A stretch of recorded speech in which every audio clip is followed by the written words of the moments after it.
What's up? It's your boy Kevin to turn on this motherfucking YouTube shit. Wow, what the fuck?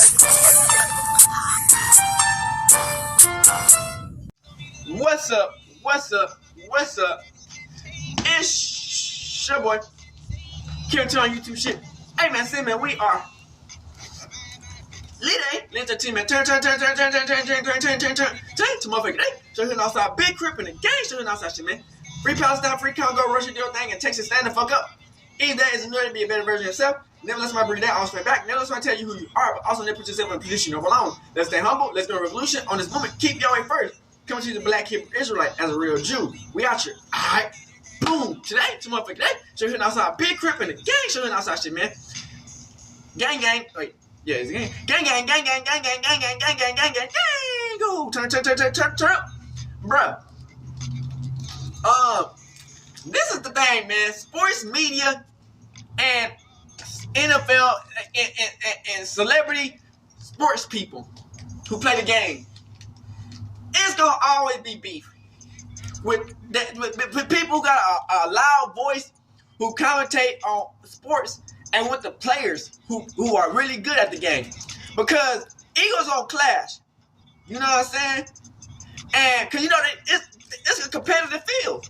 If they competitive in the motherfucking sports analyst world, of course it's gonna be competitive in the basketball. So when somebody always talking about you, or you always hear somebody and they talk about each other, yeah, people egos gonna clash every time.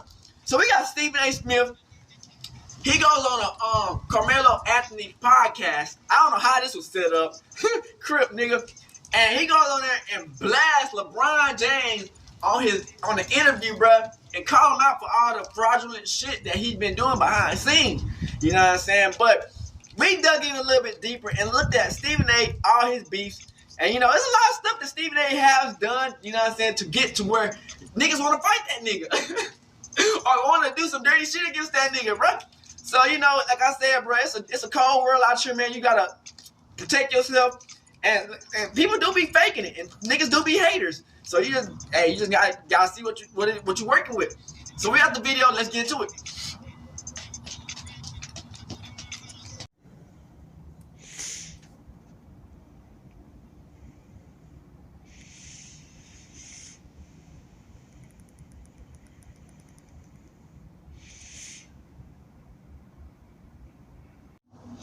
Shout out to 7 p.m. Brooklyn with Carmelo Anthony, man. Stephen A. goes on Carmelo Anthony podcast. They been having beef with LeBron James. He spill it all. He been talking about how the people in the public feel about him and LeBron James. He spill it all on them niggas. This for 30 years, that's never happened. Why now? That's all I wanted somebody to ask. Mm-hmm. But nobody asked. So you want to hate on me? Fine, no problem. Now let me get to LeBron. I don't like his ass. Not a little bit. I understand what he means to Melo. I understand what he means to D-Wade, my boys. I understand it. But all I'm going to say, when it comes to that, Melo is 1,000% right. This dates back more than a decade. I'm not going to go into detail of the shit this man has tried to do to me. People don't understand. You don't know. You do not understand the links this man would go to. I believe he's one way publicly, he's another way privately. I believe he might not be interviewed and he might not be quoted, but the things he says and the things he has said to people has gotten back to me. The things that he's tried to do, if it were up to him, I wouldn't be where I am today. Did he try to get you off the air? You understand what I'm saying? I'm not going there. Okay. Figure it out. Okay. All right. Because I'm not going to find myself in a position where it can get uglier. I'm not going to do it. Okay. But I'm telling you, I'm not asking. It's some low shit. The day that he rolled up on me courtside, it was the day my contract was announced. That I had stayed with ESPN, blah, blah, blah. Mm-hmm. back and look at the camera angles. I arrived there in the first quarter. He rolled up on me in the third quarter. When he rolled up on me in the third quarter, this is 2025. We got technology everywhere. TNT is a nationally televised game. How is it we got one angle and the only angle you see was of him and his face? But you see the back of my peanut head. How is that the only angle that you saw? How? Y'all guess. Haters gonna hate. I'm not going there. I'm just telling you what I see. Remember, I'm in this business. Got my social media person right there. Right. You understand? I've been an executive producer for years. I know this, but I know a thing or two about camera angles. I determine them half the time. Yep. Do this angle, do this angle, do that angle. This is my business. I'm here. I know what that is. There's no way that you're in an arena, you're LeBron James, and the only angle that somebody sees is a straight up shot of you getting in my face. They see no reaction, they see nothing, and that's an accident. All right, so I'll ask you straight up. It doesn't happen. I'll ask you straight up. Do you think you felt set up in that moment? Damn right. Okay. Damn right I did. You thought he had somebody out there too? Damn right that did. Okay. Damn right. That's how I feel. Okay. Okay? But no big deal. No problem. Because I go on the air the next day, and I'm like, that's a dad reacting to his son. Wife's at the game, family's at the game. That's family. Yeah. That can happen with anybody. Right? Which is what I meant when I said I had no intentions of talking about it, because I didn't know anybody saw it. And I'm like, I'm not going to talk about this because the man coming at me because of his son's a son. Happens on a Thursday. That's a Friday. That's Saturday. Richard Jefferson is doing the game in Boston. Still mic'd. He's working for ESPN. And we see LeBron say to him, yo, man, when he said, as a father, I had it. So I'm thinking, oh, that's not about Bronny. That's about you. Okay. Let's talk about you as a father from this perspective. Bronny ain't at home in Brentwood. That's Crypto.com Arena. He ain't wearing street clothes. That's a purple and gold uniform he's on. Yeah. He's a Laker. Yeah. It's my job to cover the NBA. That's a fact. It's my job to cover basketball. That's a fact. I just told him, Melo, I ain't see Kyan play. Because I know that if I walk into an arena to watch his son play, everybody's going to ask me, how do I feel? Not just about him, about Melo's son. Keep it honest, nigga. I know that if I walk into an arena Bronny James be looking like Bronny ass. play, they ain't gonna ask me about Bronny. They gonna ask me about LeBron. Bronny James be looking like ass. So I never sugarcoat that shit, nigga. They ain't finna sugarcoat off of us, nigga. Everybody was talking to me about it. If we do something wrong, they gonna tell it like it is. Nigga, fuck that shit. Because I wanted to show LeBron James and his family that respect. Because I happen to think that Savannah is the first lady of basketball. I think she's wonderful. She's just a wonderful, wonderful human being. And it actually breaks my heart that I could have done anything to make her upset. With Gloria, his mom, who has always been wonderful to me. Wonderful people. I got nothing to say about them. I got nothing to say about Bronny, who I think could be an NBA player someday. I think he continue to develop in the G League and then ultimately coming up here working out with the team, stuff like that. I think he's got a chance, right? Which is what I said. Right. Okay? So, Rich Paul, Maverick Carter, Randy, for years, nothing but respect, always been cool with them. I know where their loyalties lie. It should. Do you? No problem. But I'm looking at it and I'm going like, I never watched him in high school. I wasn't the one that said I ain't never seen no All-American averaging 14 points a game. No, McDonald's All-American averaging. That was Kendrick Perkins. I wasn't the one out here talking about Bronny. That was other people. He goes to USC. He has the heart ailment. Our heart goes out to him. We praying that he's going to be okay. We turn around. We go from there. Okay, he wants to enter the NBA draft, even though he hasn't really played on a collegiate level. All right, fine. But what LeBron James has done for this league, everybody shut up. If that's where he wants and that's where he could fit, manipulate, no problem. It's no big deal there. Congratulations. Oh, he ends up getting drafted by the Los Angeles Lakers. Congratulations. No problem. Oh, he ends up being there opening night. That father-son moment with Ken Griffey and Jr. and Senior in attendance. I was there at the game, standing up clapping. No problem. It became a problem when this brother was in the G League, and then the next day, J.J. Redick decides to bring him in the first quarter and ask him to guard Tyrese Maxey. Yeah. Go back and watch the film. Yeah. Tyrese Maxey, if you could literally feel or see somebody drooling at the mouth, give me the ball. You know, that was Tyrese Maxey. It was a nightmare. And I'm like, you can't do that to him. But you also can't do that to us. We're the media. Now you asking us not to cover the game. You can't do that to us. You are who you are. In my opinion, the second greatest player in the history of basketball. 4-time champion, 4-time league MVP, absolute difference maker, basketball ambassador, high character. I can feel the way I feel about him based on how I feel he's treated me. I've never encouraged anybody else to feel any way about him. I've never encouraged anybody else to dog him, isolate, do whatever. No, I'm telling you how I felt about him based on my treatment from him. But my point is, all of those things transpired. You know this.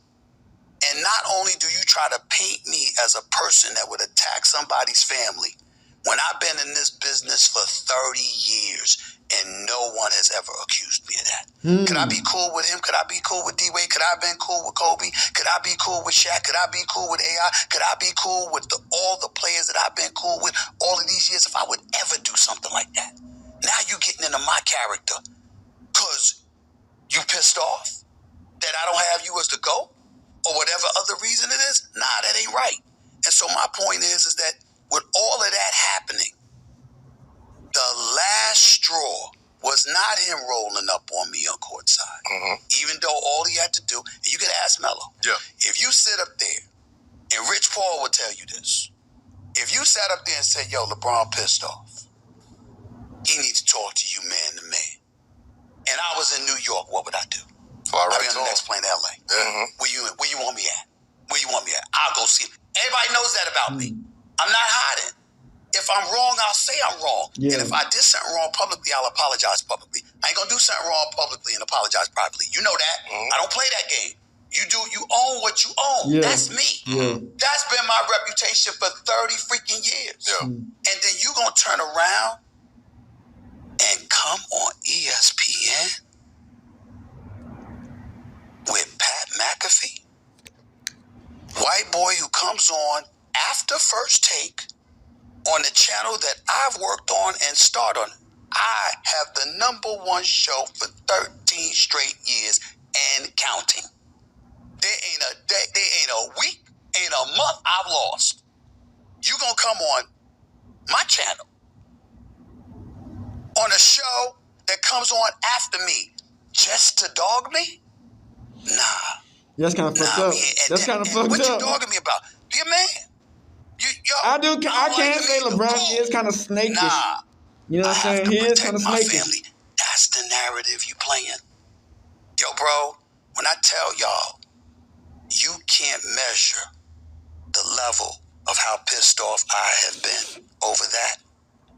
There is no level of disrespect that has ever been accorded to me in my life off of what he did, more so than what he did. To try to paint me as somebody who would attack somebody's family, knowing I've never done it, I can't tell you how offensive I find that. So to me, that was the last straw. And as a result, I said, yo, we don't like each other. Let's stop this nonsense. Yeah, we got to be professional, but we can be professional and honest. I don't like your ass. You don't like my ass. I got it. This is how we gonna deal with each other from now on. I won't say nothing to you. You don't have to say nothing to me. I'm gonna talk about you because you're still a superstar player. The second you retire, you'll be lucky if I whisper your name. Damn. Now, I'm a man. So if the man wanted to talk with me, of course I would speak to him. If he wanted to hash it out, of course I would hash it out. But the one demand that I would have is roll up on me publicly. Because you did before. Don't come private. Don't come private. I'm not talking about. That's not what men do. That's what I'm saying. But that's my point. Well, I'm not talking about publicly to have the conversation. I'm talking about roll up on me publicly and say, "Yo, man, I want to talk to you." Okay. You see what I'm saying? Okay. Don't hide and have a private I know a lot of conversation people who with me like that this though. nobody knows about. They don't have to know what the conversation is. In front of they don't you, have to be there.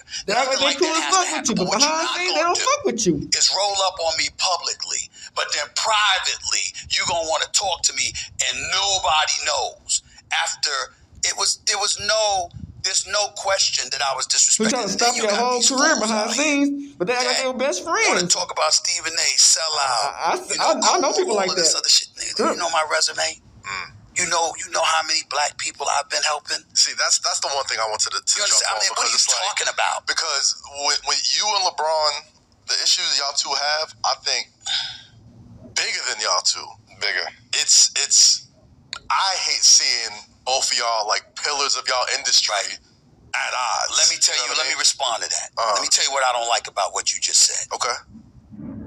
If I didn't respond the way that I responded, how would y'all have said about him rolling up on me in public like that, trying to punk? Man, he punked Stephen A. on TV, all that. But I'm saying is, nobody would say nothing. He'd have been laughing and be like, "Yeah, he should have done that." You know what I'm saying? You know what I'm saying? Along with everybody else, everybody would have been having a good old time.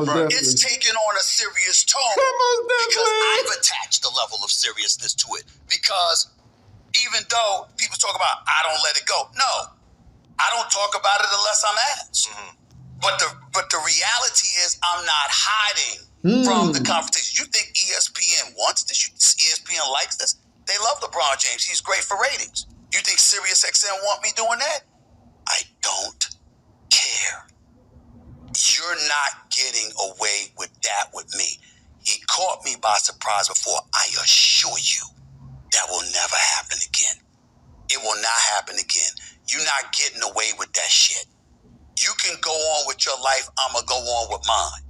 But I can assure you, I am ready for whatever confrontation is going to come my way. If we could get a celebrity match, that would be lit. Because that was low.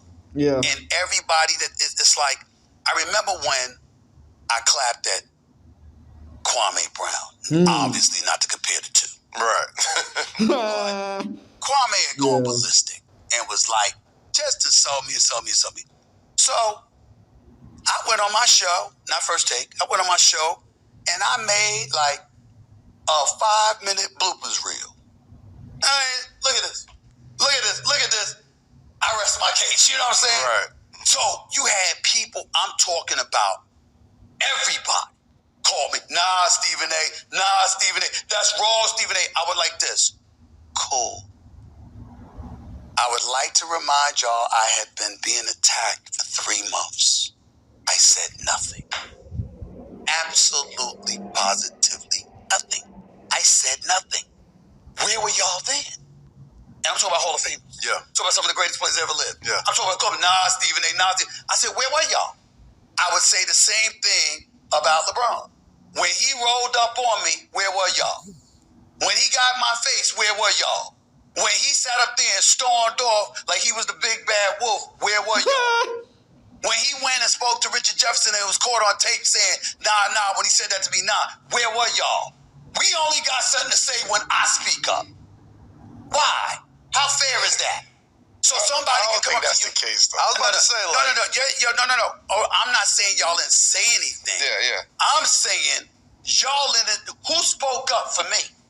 Who said, yo, man, that's wrong what he did to Stephen A. Who was that person? Peace God, save us, peace God. News. No, peace God. We spoke about that. We spoke about that on here. I'm hearing everything Stephen A's saying. Yeah. I agree at this point. Y'all move your own way. Yeah. You get what I'm saying? My purpose is like, we can figure this out. Let's figure this out. If this manageable, let's manage this shit. Let's figure this out. Let's talk. He wants something totally different. What do I want? You want to, come here, Stephen A, let me holler at you in public to go private. No, I didn't. That's not what I'm saying. I'm not saying the private conversation in public. I'm I'm not saying a private conversation to go public. I'm saying don't whisper for somebody to meet you in the back or meet you at some clandestine location when you rolled up on me public. Yeah, but you know it's lopsided. That's lopsided. What I'm saying is, what's wrong with rolling up on somebody in public? Yo, man, holler at me after the game. Yeah, I agree. I'm saying this because you rolled up on me, right? I'm saying don't sneakily talk to me after. And I'm not saying he would do that because I don't think that's him. That's not him because who the hell am I? I'm a peon in his eyes. You understand to some degree, and it's like he gonna do what he's gonna do. I'm gonna do what I'm gonna do. All I'm trying to say is that everybody's been talking about this, and nobody sat up there and asked themselves, what were we saying before Stephen A. went on First Take? Because I went on First Take after he went on Pat McAfee show. And I went on First Take. It's unprecedented in media. And I didn't even know I did it because I just did it because that was on my mind. I did an opening monologue that was 18 minutes. 18 minutes nonstop. And I had more. I could have went another hour. I mean, I was just getting started, but I got a show to do. Right. My point is that, I keep receipts. And you're not going to do that to me. And it's like, all I'm saying is, where was everybody when I was rolled up on? Where are the people that say, brother has been doing this shit for 30 years? That ain't never happened. Yo, respectfully, people was saying that. Huh? People were saying that. I didn't see that. You didn't see it. People were saying that. Okay, that's fine. We never saw this before. This never happened. Yes. But I think... Well, we've never seen a Stephen A. before where, it would warrant that type of response, Right, and it's a level of respect there, too, that people are people really have to look into that. It's a level of respect there. That's the same thing you and Wade said when y'all was It's a level of respect. I respect this nigga so much. I respect him so much that what he's saying is really affecting me as a father. He home sitting around his wife, his kids, his moms, the whole crew. Now, I don't know this for sure, but I'm just saying, me knowing a little bit about the situation, this is probably what's happening, man. God damn, man, enough is enough, Steve. He probably on TV. They watching it. Yo, enough is enough with this guy. But that's the whole point. I understand enough is enough stuff if I had been speaking about Bronny. I'm trying to say to everybody. You can't separate the two. No, I'm trying to say Bronny had been talked about. Yes. All year long by other people except me. Yeah. I wouldn't talk about him. Remember, I hadn't seen him play on purpose.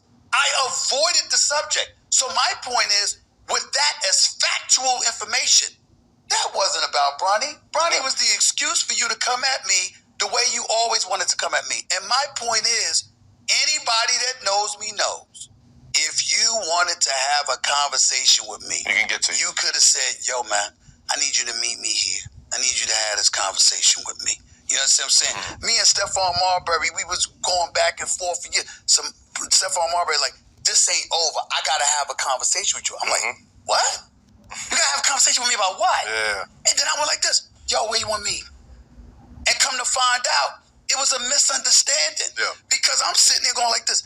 This is Stephon. I'm like, this is Stephon Marbury. This is my Do you understand that I covered you in high school?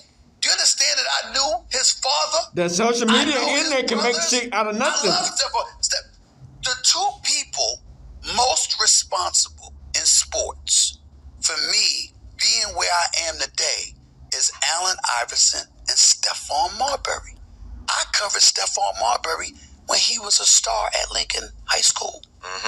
I covered Allen Iverson the first 10 years of his career. So I know so much about them, their families, their struggles, and the whole bit.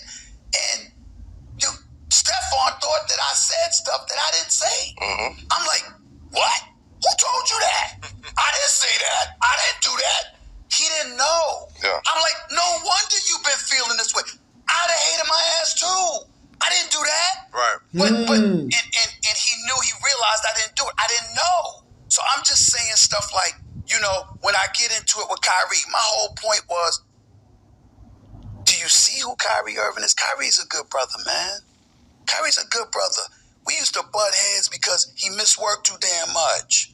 And I'm like, yo, man, this brother's electrifying. I want to see this brother dancing on the basketball court. I don't want to hear no shit about no COVID vaccine. Get your ass on the court. I need to see you. Now, obviously, in hindsight, the brother right.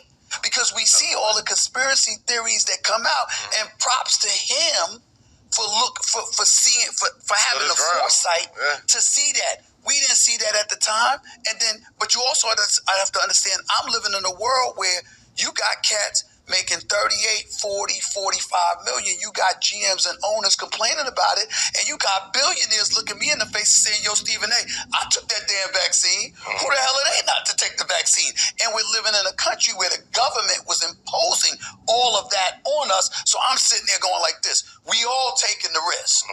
Kyrie said no. Props to him, but I didn't view it that way. But where the real problem was that Kyrie and I were cool, and he had confided in me about some thoughts. Remember, he came on First Take to talk about LeBron when he departed from Cleveland. And then all of a sudden, when he was speaking about the collective bargaining thing, I said, that's not wise, right? Why? Because I'm the elder statesman. You know, I think I look kind of good. I get it. But I'm 58. I just turned 58 years old. I'm not 28. I'm an elder statesman. I'm telling you what's going on. Like, I'm gonna hip you to the game. I got a better relationship with Melo, obviously, than I do with LeBron. So, if your son was in the same situation as Bronny, I'd have been like, come here, man, let me talk to you. Let me talk to you. Because I want you to know that from the media's perspective, here's how it's looking. This is what's coming down the pike. Guard against that so we don't have to talk about it. You ever try to do that to that side? To LeBron? To that side, yeah. Never. Because I don't have that kind of relationship with him. Right. And I'm not going to I'm not going to have the Rich Pauls of the world. You know me. Ain't going to be no kind of, I'll talk to your loved ones. I'll talk to people that got your back or whatever. But my relationship with you is predicated on my relationship with you. You know, when I don't care what player you pick, I didn't have to go through hang-ons. And I'm not disrespecting anybody by saying that, whether they agents or marketing people or whomever, business managers, whatever. I didn't have to go through that. I go directly to you. Why? Hell, I'll say it, damn it, I'm Stephen A. I'm not some damn cover reporter. I'm me. You worried about me every day, what I'm going to say on national television to millions that's going to reach billions when you take into account the digital stratosphere. Well, wait a minute. Do you sit up there and expect me to get third-hand information? It's predicated on a relationship. That's why he could call me when he was in Brazil and get my ass. That's why D-Wade could get on me if D-Wade felt I was being a little bit too aggressive. That's why Kobe would be like, yo, man, I know I didn't see you just say that bullshit you just said. Motherfucker, call me. Call me immediately.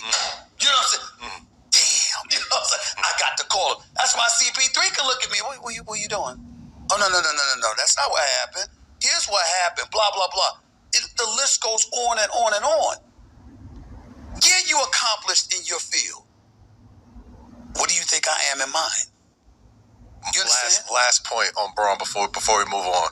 You mentioned that you didn't think the Bronny thing was the you thought it was the straw that broke the camel's back. It was lots of stuff that led up to it. Yeah, but the going on the McAfee show was the final straw. Got you. Okay.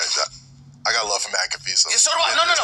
No. It's nothing against McAfee. Word. Anybody would have taken that interview. I'm just saying McAfee because that's where he went. Right. I'm talking about to come on ESPN. Yeah. Just to disrespect me. Right after your show. That's all I mean. I'm only saying McAfee because that was the show he went on. Gotcha. It could have been anybody, but to go on that show, to travel to Indianapolis because they had a game, to drive out to the studio, that's not what he does. Yeah. That's not what he does. He went out of his way just to disrespect me. And I'm like, nah, this ain't, okay. Now you in my lane. Okay. This is the world that I live in. Okay, no problem. If that man say this is his last year, he say let's have a conversation. I would not disrespect him like that. Understood. I would do that. Let's make it happen. Let's bring peace to the world, people. I mean, I think us as fans would love to see that happen. Love is a basketball. Love is of what y'all both do. I think it'll be beautiful if that could happen one day, man. But yo, That was a lot of talk, but we got a lot more to get into. We cannot have Stephen A. in the hood. Got a lot of shit to say, man. Man, listen. We knew we was going to get a lot of the real today, but we cannot. Ask me to come on. I ain't going to come on and be quiet. I ain't going to do that to you. I ain't going to do that to you. That's a horrible interview. I hate when people give it to me. I ain't going to give it to you. That's the worst. That's exactly how we kick it off season 3, baby. We cannot have Stephen A. in the hood without talking some basketball, especially our New York Knickerbockers. You must be the biggest Knicks fan outside of Spike Lee and probably going to the finals. Shamilay and Ben Stiller. Let's talk about it. Let's talk about it. Going to the finals. Fill in this blank. If the Knicks don't fill in the blank, this year is a failure. I guess you just said it. I think so. How many years you going to have Jason Tatum out with an Achilles? And Tyrese Halliburton out with an Achilles? And Damian Lillard, who was in Milwaukee, got to get a torn Achilles and ultimately getting moved back to Portland. How many years are you going to have 3 potential roadblocks removed from you due to injury? That's very, very advantageous. I would add that I know Cleveland wet the bed, but I'm a Donovan Mitchell fan, and I think that he'll make up for it. But the New York Knicks, if they grind enough, and they should know how to after being under Tibbs for 5 years before he was let go and they brought Mike Brown in here, I think that last year they struggled defensively. They lost a lot of their grit because Hartenstein being gone. So we're gonna look at I thought was some a more tremendous stuff. loss for them. Okay, so we're gonna look at Stephen A. countless beefs. Hate him, Stephen A. Smith is easily one of the biggest names in the NBA world today, and a big part of that comes down to his ability to create viral moments, making even his biggest haters tune in and listen to what he has to say. Since he first entered the industry, he has helped grow a platform that gets the attention of even the biggest name players, for better or worse. He's going to be smiling from ear to ear when he hears me talking about it. Oh my God, he's going to get home and grab some ice cream out of the fucking freezer, chair. That's what he was talking about. He's on the couch. And with his level of popularity, it comes as no surprise that Stephen A. Smith has made some enemies along the way, including some that went way too far. Stephen A., you bald forehead motherfucker. I don't know why you got people thinking you tough, saying all kind of shit like, oh, come see me. I'll slap her too. You look like you got a toothache in front of your head. How hard I'll slap the back of your head, motherfucker. So, why is it that the basketball world doesn't respect Stephen A. Smith? Well, to best understand that, we need to look at Stephen A.'s backstory. Stephen A.'s journey to becoming the face of ESPN started out after his miserable basketball career had failed, leaving him no choice but to choose a different path. Stephen attended Winston-Salem State University after receiving a scholarship to play basketball for legendary coach Clarence Big House Gaines. And I was introduced to Clarence Big House Gaines by a former player of his who was a family friend by the name of Harold Funny Kit. And he took me down to Winston-Salem for a tryout. So the coach put me on the basketball court, and I went around the court, and I was passing the ball, and the coach blew the whistle, told me to come over there. And I came over to him. He said, didn't they say they brought you down here because you could shoot? And I said, yes, sir. He said, well, then, goddamn it, shoot the basketball. And I hit 17 straight three-pointers. And he signed me to a basketball scholarship on the spot. However, his performance of 17 straight threes in the tryouts wouldn't transition to his college game, somehow averaging 1.5 points in one game. I'm telling us I only played one game because I cracked my kneecap in half, but that's neither here nor there. I tried to play. I really couldn't play. He was kind enough to keep me on the team or what have you, but it is what it is. So, after a severe knee injury that left him with a 6-inch screw in his knee to this day, had come to an end in the blink of an eye. However, this turned out to be a blessing in disguise. With his playing days behind him, Stephen A. can now dedicate all his time into what he was destined to become, a sports writer. Smith's tell-it-like-it-is style began since his early days in college. While still on the team, Smith wrote a column for the university newspaper, arguing Gaines should retire due to health reasons. Stephen A. would go from writing for Winston-Salem State Journal to Greensboro News and Record to the New York Daily Times. Then, at just 26 years old, his big break finally arrived, when the Philadelphia Inquirer offered him a job.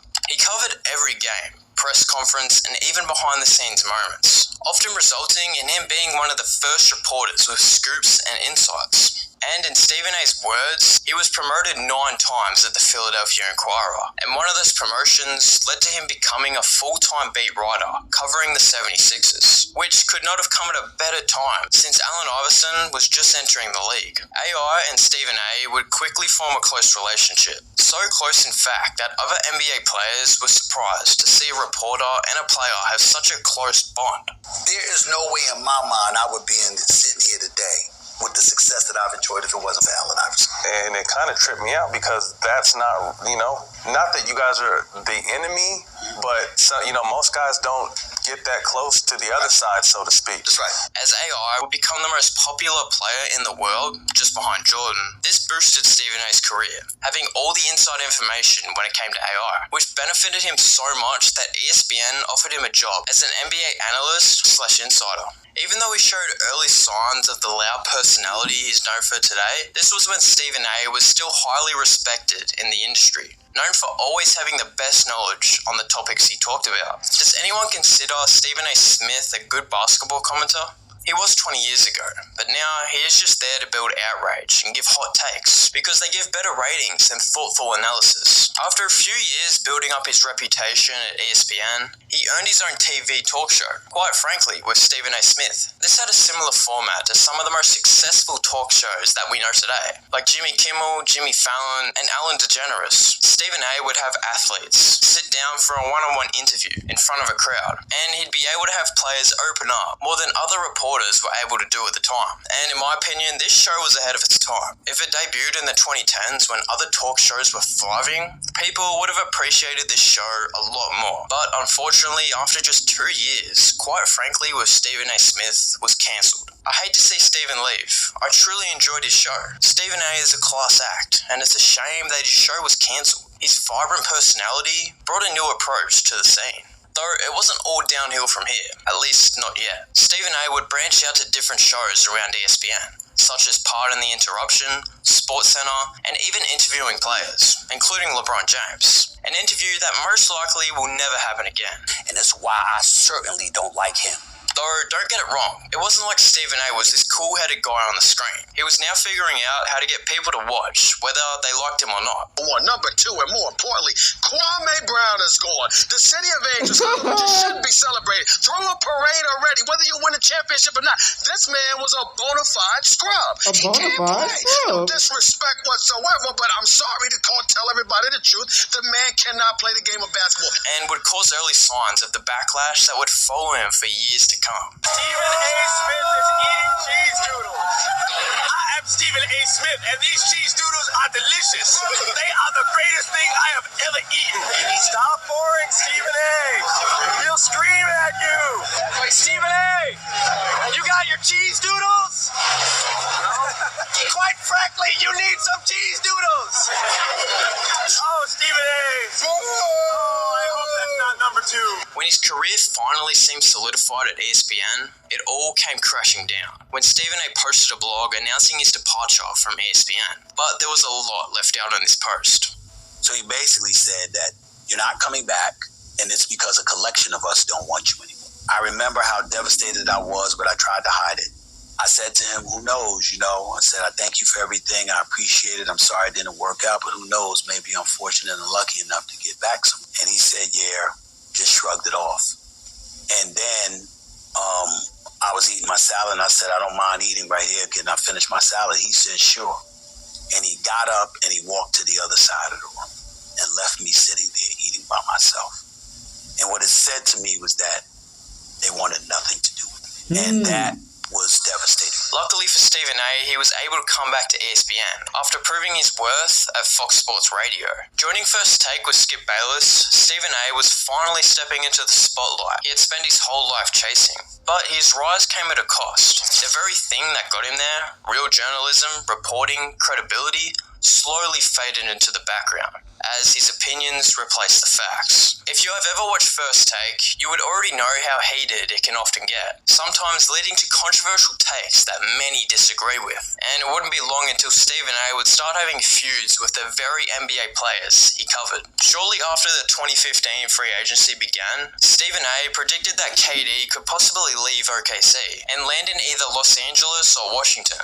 Now I'm hearing otherwise. Okay, I'm hearing he's gonna stay in OKC, or that LA's a viable option, but Washington is still a possibility. Given his reputation for staying glued to Twitter and sensitive to criticism, it was no surprise that KD fired back almost instantly. Kevin Durant responded to this he on wasn't Friday. lying. Here's what he said. I don't talk to Stephen A. Smith at all, so he's lying. So he's making up stories. Stephen A. Kevin Durant is the one that's lying. I've talked to him on several occasions, literally within the last year. Let me be very, very clear, my brother. It does not fit. You are in no position to question my credibility whatsoever. A matter of fact, one would argue, what position are you in to question the credibility of anybody in the media? And when KD joined the Warriors, he instantly became the league's biggest villain. And Stephen A let him have it. That shit crazy. He instantly became the league's biggest villain, and Stephen A let him have it. Well, I'm viewing it as the weakest move I've ever seen from a superstar. Plain and simple. That's just how I look at it. What I still will proclaim to be the weakest move I have ever seen by any superstar in any sport, by leaving Oklahoma City to go to the very team that beat him a month later. Yet, after KD won his first ring for the Warriors, his mother went on First Take to confront Stephen A. However, if you thought bringing KD's mother in this would stop their feud, you would be completely wrong, because in a few years, this feud was only going to get more personal. Speaking of things getting personal, there's no better example than what happened between Stephen A and Glenn Robinson. There's one particular athlete who's now retired. I despise him, and he despises me because I called him. I'm not going to tell you who. You understand what I'm saying? Glenn Big Dog Robinson. Back when Stephen A worked for the Philadelphia Inquirer, he publicly called out Robinson for the way he treated head coach Randy Ayers, a black man. Stephen pointed out that Robinson had no problem following orders from George Karl, a white coach in Milwaukee who was making $7 million a year. But when Ayers, a first-time head coach, making a fraction of that, got the job in Philly, Robinson reportedly disrespected him and didn't buy in. To Stephen A, that was hypocritical, because apparently Glenn Robinson stated beforehand that black coaches need to get supported more. But when it was his turn to be coached by one, he did the exact opposite. Although Glenn Robinson wouldn't give any of his critics attention during his playing career, including Stephen A. That would be until 2016, when Stephen A was asked a question about athletes he doesn't get along. It was that I saw this man march lockstep with what George Karl wanted to do, because George Karl getting paid $7 million a year. But Randy Ayers becomes the head coach of the Philadelphia 76ers. He's on a 3-year deal, but he's only getting paid $1.5 million. You treated this man like trash, but you'll come and talk to reporters about how brothers need to facilitate brothers being hired, but you had one. And how'd you treat him? So Glenn would let him have it. I mean, I want the brother to ties me for another 12 years. So, I mean, you know, if you really want to, I mean, we can set something up and put it on TMZ Sports, and we can take it to the cage. I stand by every word that I said in terms of its facts. The level of disrespect he showed towards Randy Ayers was so egregious, so unnecessary, so bush league, that every single criticism I gave him at that time, he deserved it. According to you, what I'm getting out of this is, if I would have treated George Karl, which is a white man, if I would have treated this guy like trash, and if I would have treated Randy Ayers, which is a black guy, a brother, if I would have treated him great, then you wouldn't despise me. Well, what does that make you? That makes you a racist. And you're also a hypocrite, because right now you're Skip Bayless's crash course dummy. Although these two have never seen or spoken to each other since, Stephen A eventually realized that these two went way too far and attempted to make peace. But we took it too far. I remember, I forgot which city I was in, but his son was playing. And I walked up on his son, and I said, I want you to know I'm rooting for you. And whatever went on with me and your dad, I was wrong. It was just a disagreement, and I should not have allowed it to get as far as it got. Regardless, this was around the time that Stephen A's co-host Skip Bayless had left ESPN to join Fox Sports. So now, without a doubt, Stephen A was now the face of ESPN, bringing in a new co-host on First Take, Max Kellerman, who himself would later turn out to be one of Stephen A's many victims. Regardless, this was a new era for the show that would not disappoint. Following an embarrassing finals loss and growing tension between the two stars, Kyrie Irving requested a trade out of Cleveland. This news had the media in a frenzy. With all the subtle shots that Kyrie and Lebron were throwing at each other, Stephen A, of course, had to weigh in. According to my sources, LeBron James has tried to appease him at every turn. A matter of fact, I had sources in LeBron James' camp literally tell me, and I'm quoting Charles, if Kyrie Irving was in front of LeBron James right now, LeBron James would be tempted, quote, to beat his ass, end quote. LeBron would quickly deny these allegations. When it comes to the players that Stephen A covers, all he can really do is drop his hot takes and not much else. But now, with his growing influence at ESPN, his power has gone beyond just hot takes. He's got the kind of leverage where if someone crosses him, they can find themselves off his show, just like that. When Stephen A chose Max Kellerman to replace Skip Bayless in 2016, it seemed like the perfect match, as these two would give us so many memorable moments. I don't know what the subject is, because the fact of the matter is I'll let you talk. I didn't say a word. Not a word. I actually sat here. And listened to your flagrant ignorance. I'm not even talking to you about this no more. It's ignorant. Okay. I'm not even talking to you about it no more. Stephen A. Yeah, please. Why even bother listening? Right now, Miles? Bro, let's go to break. Go ahead. But what us fans didn't realise is that there was growing tension between the two that ultimately ended with Stephen A getting Max kicked off for First Take. It was like I was damn near doing the show by myself because we were oceans apart in terms of cachet. When I went upstairs to management, my exact Max even words tried to were, get his own show and that shit got canceled. Give him First Take. Stephen A. I'm telling you what I said. I'm only giving you what I said. Old school trick. I'm only giving you what I said. He went in that office hot. 2 hours later, I got the call. We're making a change. Stephen A. Smith's ego got in the way. He always thought he had the trump card when debating the NBA because he covered it. Ego got in the way. He always thought he had the trump card when debating the NBA because he covered it. Several times, Max completely dusted him on the NBA topics, but then he just resorts to dumb logic. I bet Stephen A. loves waking up in the morning knowing he's debating Perkins and Mad Dog. And to add insult to injury, Stephen A. didn't even attend Max's last appearance on First Take, with most fans stating that this clip was the very moment Stephen A. knew Max Kellerman had to be off the show. You mentioned, obviously, Max is going to get in here. Like I said, I'm in the streets. Max almost seems blacker than you, Stephen A. With all due respect, my brother. I'm just saying, dog. Wait a minute. Wait to finish. I'm just saying. I'm going to check you right now. You don't cross the line. I'm just saying.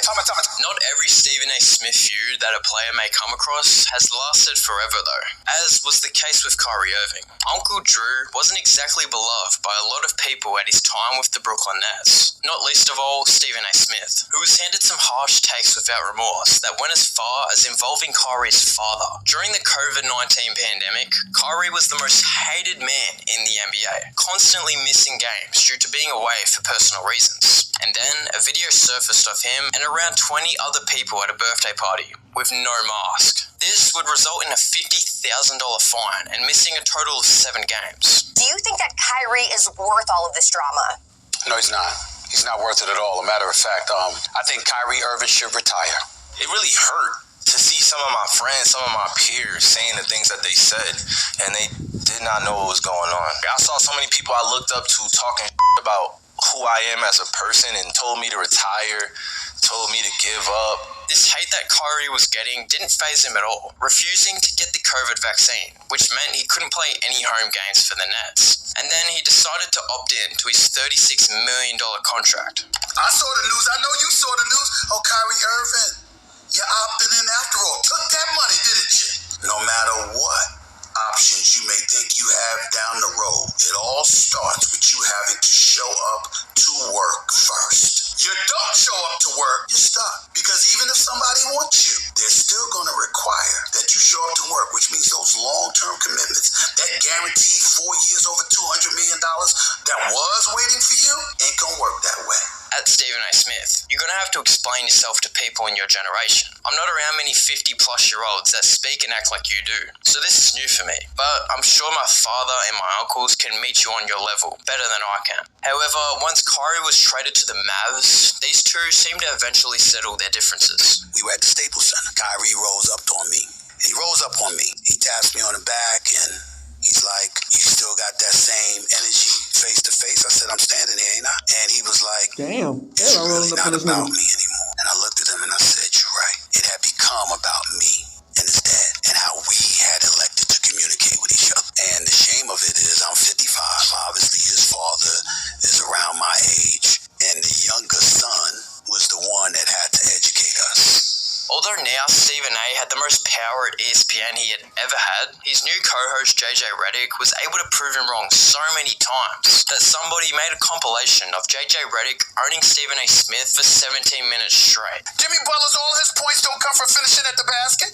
We've seen him hit plenty of perimeter shots. He can do that. He can do that. What is percentages? Well, I'm just saying, a jump shot. You trying to tell me Giannis is the same quality of jump shooter as a Jimmy Butler? You saying Jimmy Butler's that bad? Look up Jimmy's numbers from the mid-range, I would, but Giannis shot over 42% from the mid-range this year, which is well above league average. Oh, my God. And Jimmy shot the 20s and the threes from three for the last First of all, Jimmy Butler missed some time during the season. Let's take that into consideration a lot of times. What does it have to do with his shooting percentages? First of all, JJ frowns at all this stuff like he's scared somebody. He's scared no damn body. I appreciate the suit. I'm not trying to scare you, Stephen. I'm trying to debate you. I'm trying to point out how erroneous you are sometimes.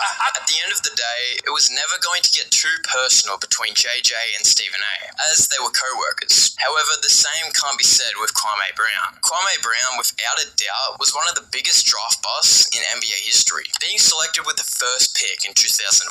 During the time his career should have been thriving, it was going as bad as it possibly could, averaging just 5 points, 1 assist, and 5 rebounds. Then in came his biggest hater. Kwame Brown is gone. The city of angels, Hollywood, just shouldn't be celebrating. Throw a parade already, whether you win a championship or not.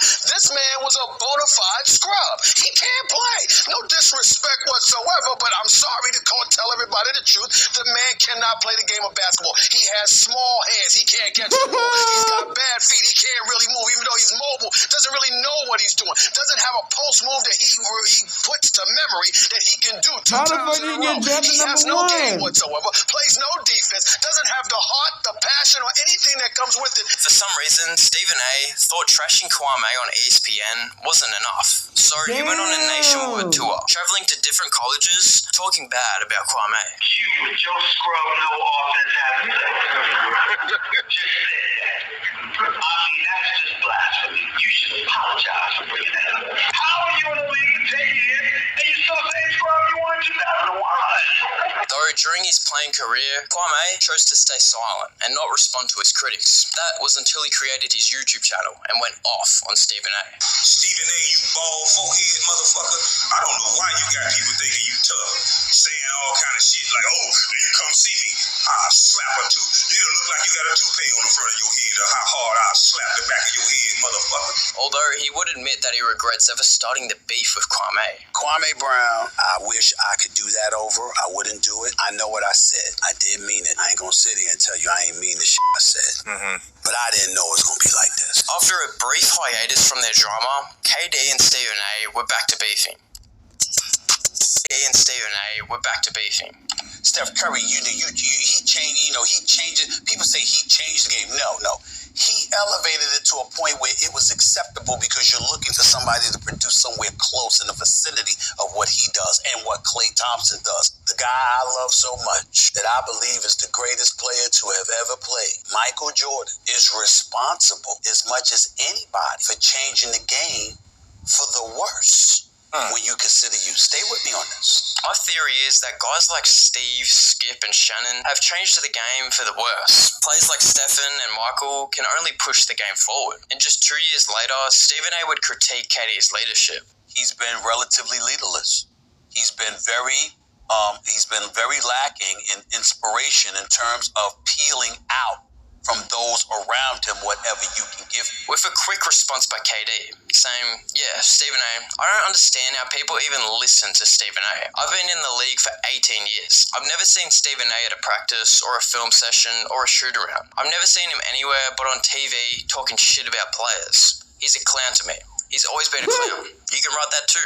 I stand by every damn syllable I uttered about him. I said what I meant and I meant what I said. His leadership has been brought into question. I would disagree, Stephen. I would argue passionately that my intangibles have always been on par with my talent. Although all these beefs have been crazy in their own way, they've all been overshadowed by Stephen A's most recent feud, and that's with LeBron James. Just like his feud with KD, Stephen A and LeBron had a long break from when LeBron called him out during the Kyrie situation to what has recently transpired. After Bronny had his most embarrassing performance against the 76ers with a stat line of 0 points and 1 assist, of 0% from the field, which led to the infamous moment when LeBron confronted him in the middle of a timeout.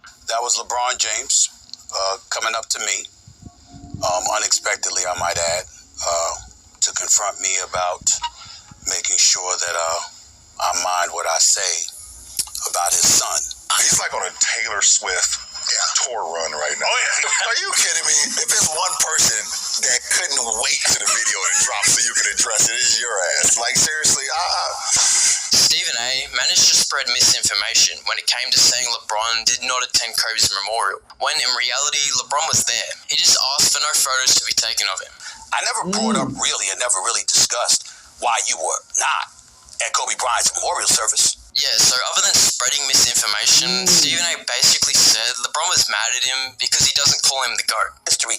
I have this man number 2 overall.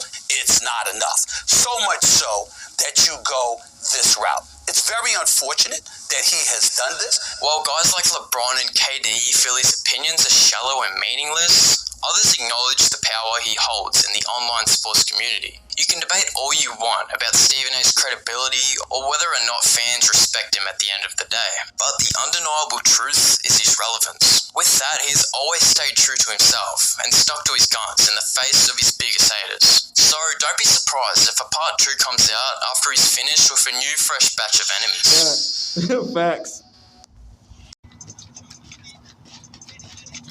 Alright, we back. So y'all see from that bitch, man, that bruh, the NBA players can't be fragile. You know what I'm saying? Because you gotta understand, bruh, when everybody fucking with you, bruh, and you always on the topic of everybody's opinion, and it's sometimes like, you know how you be like, you laugh, everybody laughing, but you like the loudest one laughing, and the nigga that you laughing at, who like you making a joke, the nigga making a joke, but everybody laughing at that joke. But he not getting mad at the nigga who made the joke. He getting mad at the nigga who laughed the hardest. So it's like that. Stephen A. It's like everybody talking about LeBron James. Everybody probably had the same opinion about LeBron James. You know what I'm saying? Everybody probably like feeling the same type of shit. But Stephen A. is just the loudest. So he probably gonna hear Stephen A. Smith way more than, you know what I'm saying, anybody else. Like, to me, I don't feel like LeBron James is number 2 overall. You know what I'm saying? I feel like he's number 4. He's a good number 4, you know what I'm saying? But at the end of the day, man, Stephen A. done had a lot of beef. You know what I'm saying? That could have turned crazy. Like, I told y'all niggas, when that shit happened to Crip, when that shit happened to motherfucking Shannon Sharp, you did, Crip. I'm telling you right in the chair, bruh, that nigga, bruh, he was waiting for something to happen to Shannon Sharp. They call that nigga a country ass field nigga. I like, damn, he called that nigga country. So when that shit happened with that female, you know, Kwame Brown was waiting. I said, if something ever happened to Stephen A. Smith, I don't know if something like crazy happened, but I know Kwame Brown finna be the first one to react to that shit, nigga, cause he reacted to the fucking the Shannon Sharp shit. So like that's the thing about this type of business. When you make enemies, man, they gonna wait until your downfall, bro. I'm telling you, nigga, they'll wait till your downfall. And when some bullshit happen, they gonna be the first one to talk some shit. But that's why you gotta stay great to hold them niggas, hold their breath so they can pass out on their asses and keep on stepping on them. But hey, man, this was crazy. Tell me how y'all feel about me out there, chilling outside, big crip in the game outside shit. Hey, Dad, you know, dog, when we link up, dog, this shit be legendary. You know this instrumental, you the engineer on it, so Kodak everywhere.